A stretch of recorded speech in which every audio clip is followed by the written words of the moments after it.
पास इसकी चाबी नहीं। इसको सिर्फ ऐसा लड़का खोल सकता है जिसकी आंखें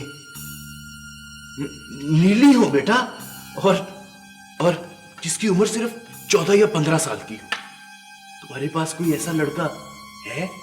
तो मुझे कैसे मालामाल करोगे बाबा जी?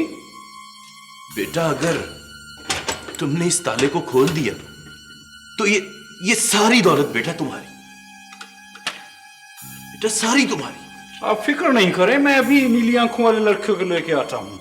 आपने यही रहना है, कहीं जाना नहीं है। नहीं बेटा, मैंने कहां जाना, तुम बस जल्दी से आ जाओ।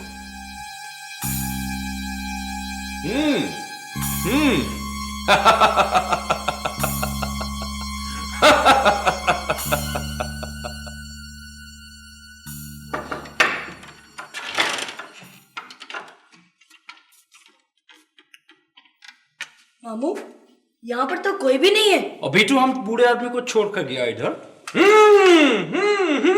लड़का मिल गया।